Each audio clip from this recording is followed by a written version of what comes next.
Welcome to SVG-TV News for Thursday, November 10th, 2016. I'm Lafern Fraser with the details.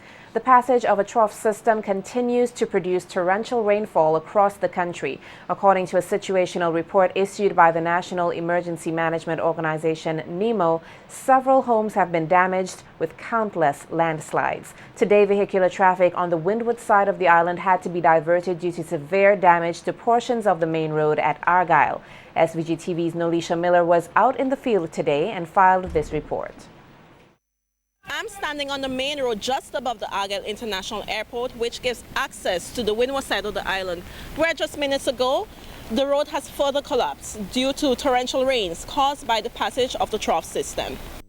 This was the situation today at Argyle, as many persons were unable to travel on the main road, which gave access to the windward side of the island. All this was due to the damaged road, which eventually was deemed impassable. The damage was a result of heavy flood waters due to a trough system, which continues to affect the island, and traffic in the area has now been diverted through alternative routes. We caught up with operations manager at the Argyle International Airport, Hadley Bourne, who explains that the damage on the main road will not affect the airport. He said the AIA is properly constructed with a well-thought-out drainage system. Even the heaviest of floodwaters will not cause any major damage. Well, there was no significant effect on the airport. As you can see, even the drainage, everything is pretty much okay. The real adverse effect was the road leading on the upper quadrant on the windward highway. There was absolutely no adverse effects on the airport whatsoever. The only impact, if it would have, is, I guess, is anything going on that area. They are currently working on the roads leading into the Rubis Field Farm, so that might have an impact on the work going on there, but most of the physical work for the roads, etc., is in place. So any impact in terms of the trough would be work relating to pavement, etc. Well, one thing I would say, the engineers, when they designed this airport, it was one thing that was well thought of was the drainage system. The network of drains here, fantastic. At the E.T. Joshua Airport, the situation there today has improved over yesterday, where there was severe flooding. However, we learned that the main machine used to check passengers' luggage was not in operation, and therefore luggage had to be checked manually. Some persons at the airport were a bit frustrated by this process. It is a slow process and very time-consuming, but they say that the machines are down. So they're doing the manual searches and so it's tedious, time-consuming, but I guess we got to go along with it for now.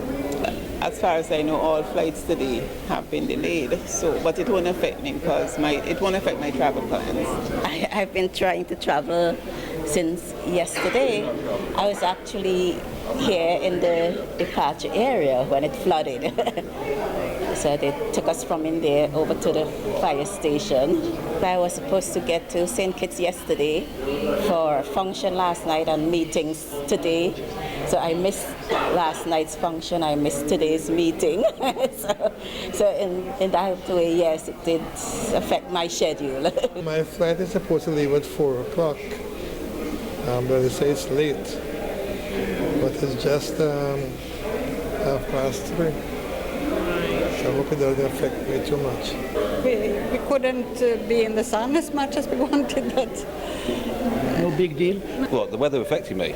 Well, apart from getting wet, it hasn't done anything to me. And some business persons in the Annisville area noted that while they have not suffered any major damage to their business, to date they are concerned about the threats of the ongoing rainfall.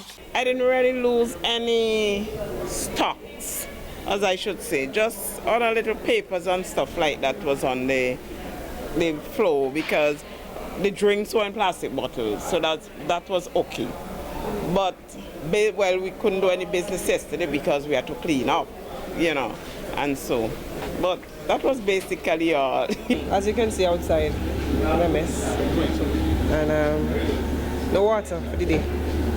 And he was trying to get the grill them clean, so he had to roast pork tomorrow, but no water. Right. Call Sewage Authority, they say it should be back by the day, but then the day almost done, no water.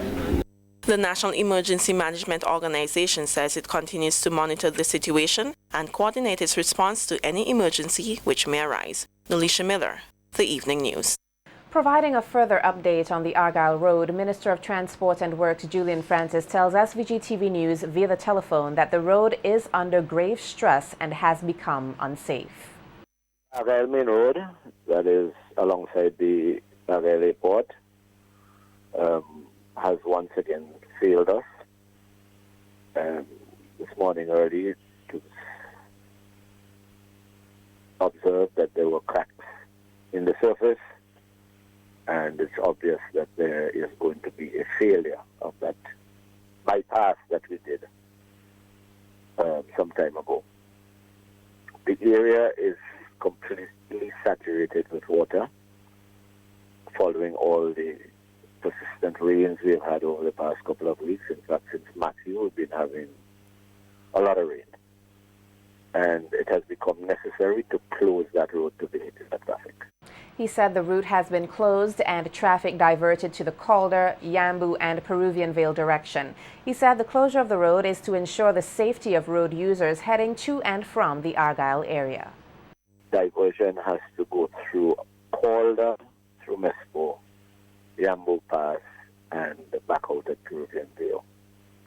And when you're coming back in from north, above Peruvian Vale, you turn right at Peruvian Vale, go through Yambu Mespo, and you can pick your entry into the city, depending on where you're going. Either go over Belmont and go down to Caliacua, or go back through Calder and come back out at Mount Pleasant or Stubbs. The Argyle Old Road, which we have now as almost a ring road around the airport, because of the constant and incessant rains and flooding that we've been having, we will not be diverting traffic through that road for the next 2 weeks.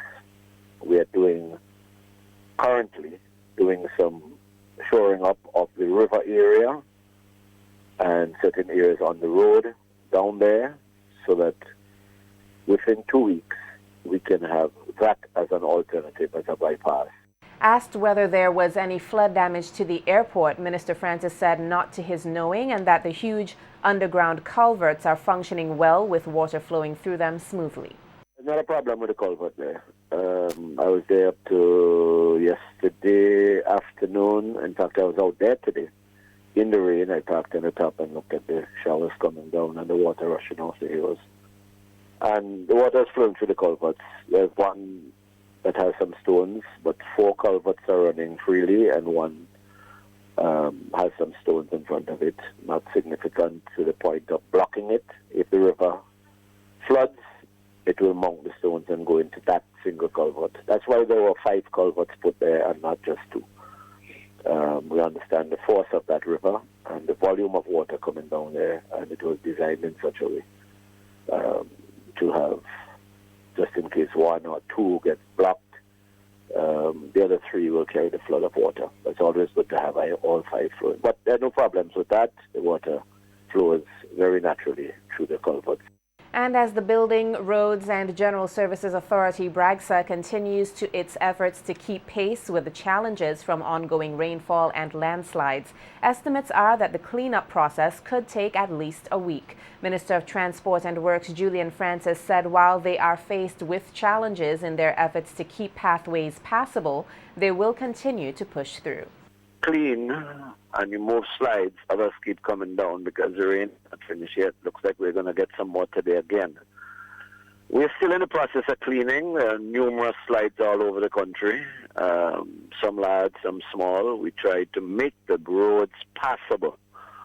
In some instances where the slides were big and would create a lot of mud, we left that for a drier day, but just allowed vehicular access, like going up to Green Hill.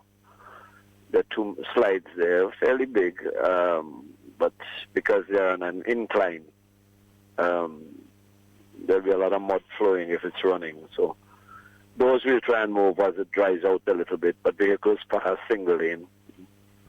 Generally throughout the country, we have moved and made everything possible.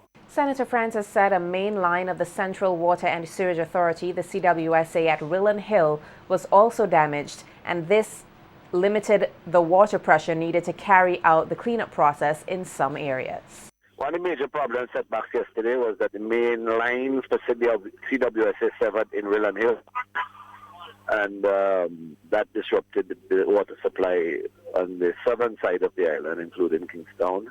So the water pressure even this morning was not sufficient for the fire hydrants, so the fire truck had to be brought in to wash off the residue that was in Kingstown this morning. That is cleaning nicely.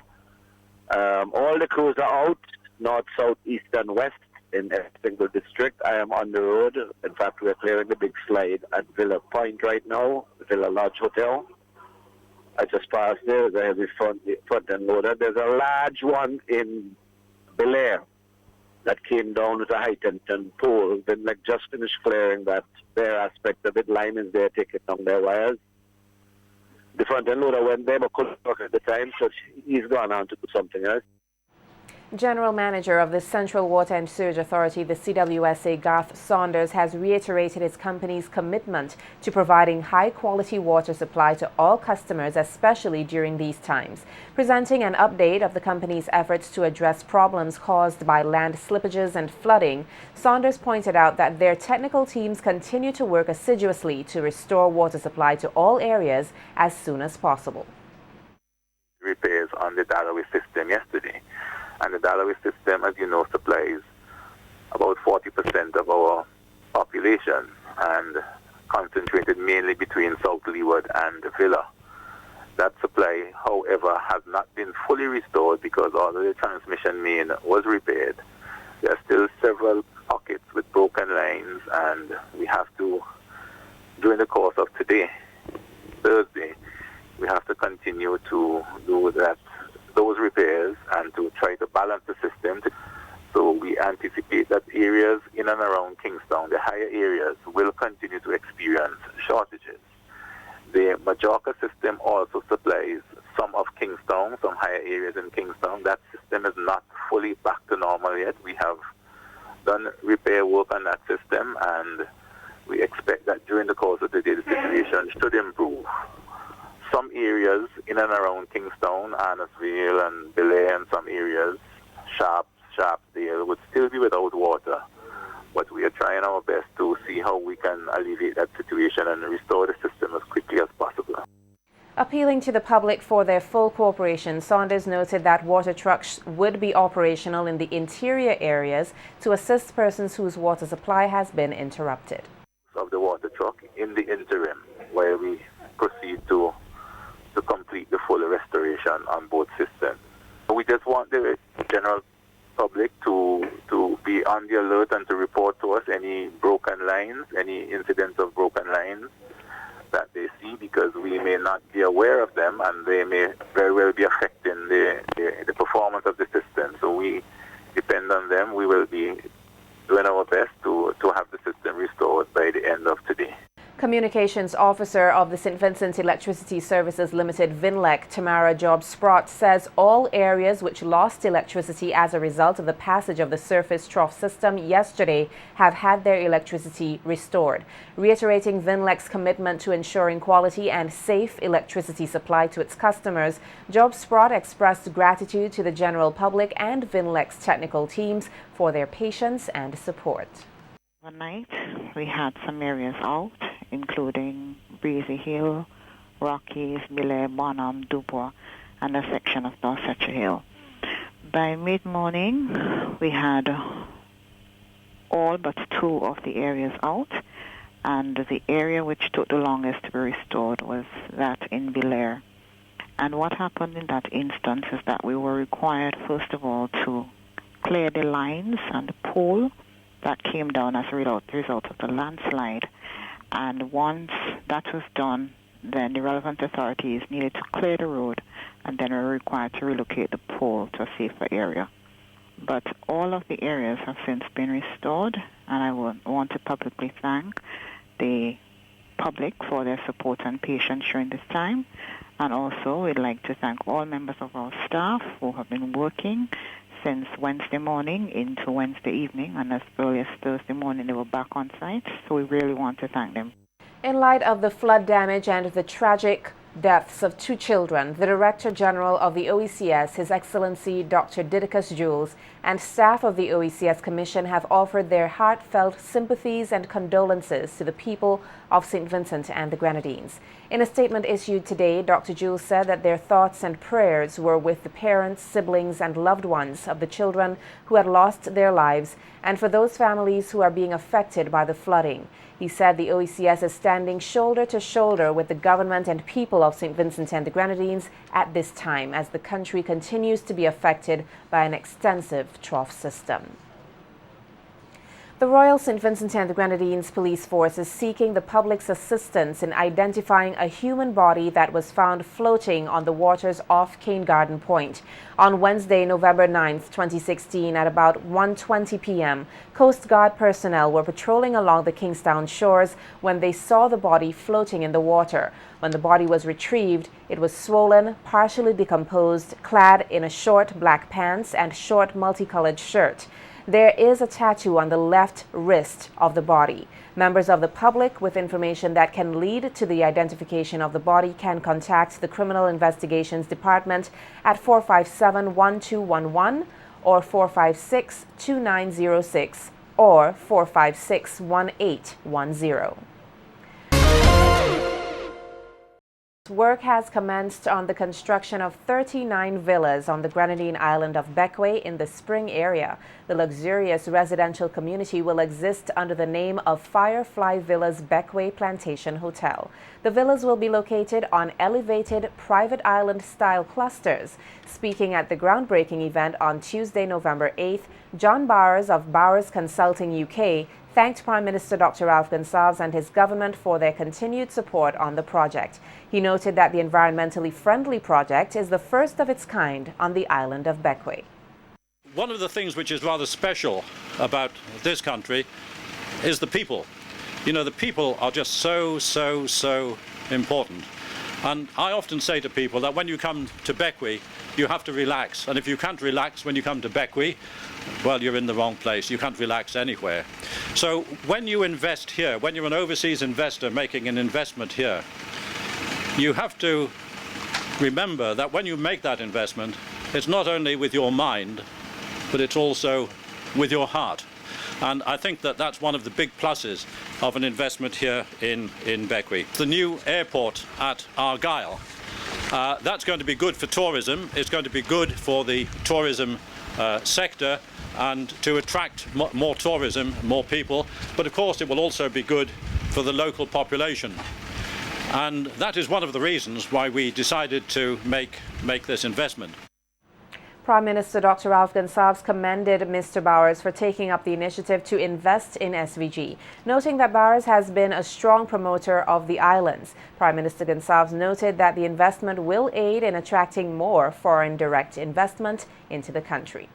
And I suspect that the pace at which the project will go, up to 30 odd, I believe, is the number of villas they're looking to build. That pace will depend on the other arm of the business, not just the construction, but also the sales aspect of this.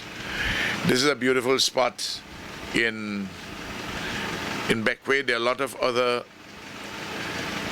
investors who are interested in other parts of the island, including areas where the government owns property. But as always, we give our own blessing in support and the like when we are satisfied about the bona fides of the investors, that they're serious people and they're doing something which is worthwhile, and this certainly is. Pointing out that the construction and reality of the project will not hinder persons from having access to the beach, the Prime Minister further pleaded with persons to be considerate as to what activities they carry out while using the beach. Access to the beach does not mean access to do anything that you want on the beach.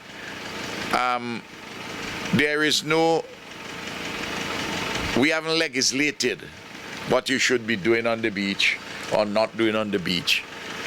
But clearly, you have to take into account other users of the beach. the beach is not a place where persons are using the beach to play cricket or football. It's certainly not a place to bring your dogs, big or small. Because what you're saying that the beach is yours for you alone to use, because other users just want to enjoy themselves on the beach. So I want to make that point very clear for those who went off on a tangent. As activities continue here in commemoration of Tourism Month, the Ministry of Tourism, Sports and Culture earlier this week held its annual media tour to one of this country's most treasured tourism sites, the La Soufrière volcano. Representatives from various media houses here in SVG participated in the tour. SVG-TV was represented by a two-member team and Nikita Tony, who filed this report. As an opportunity to raise the level of tourism awareness among students, stakeholders, and the general Vincentian public, Tourism Month, which is celebrated throughout the month of November, is meant to encourage Vincentians to appreciate just how important the tourism and hospitality industry is to the sustainable development of St. Vincent and the Grenadines. With this in mind, members of various media houses took the opportunity to familiarize themselves with one of the country's most treasured tourism sites, the La Soufrière volcano, which to some was a solid 2-hour journey to the top of the 4,049 feet mountain. The 3 3/4 mile hike was not at all an easy task, but it did indeed instill a sense of appreciation among the participants for the country's biodiversity and its significant role in developing the tourism product, pointing out the importance for persons, including those in the media, to understand the industry and remain closely involved with the Ministry of Tourism to aid in improving the country's tourism product. Tourism Education Officer at the Ministry of Tourism, Anil Beach, stressed the need for everyone to work together and to be focused on one common goal, which will be of benefit to all Vincentians. Successful. We had the participation of several media houses along with some radio stations and members of staff, including some members from the Carnival Development Committee, which was a first in our hosting of the media tour during Tourism Month. And I think that this was a step in the right direction. We all could have embraced it, and we could be able to better sell it now, and for the media as well, when they are presenting our tourism products to the public, they can also know what it's about, so they can even sell it off even better than they might have been able to do before. As one of the most tourism-dependent regions in the world, which continues to see increases in travelers each year, it is important to reflect on the industry's transformative ability to improve lives and the various attributes that make SVG's tourism product unique. And to always remember, tourism is everyone's business. Live it, love it, embrace it. Tony reporting for SVG-TV News.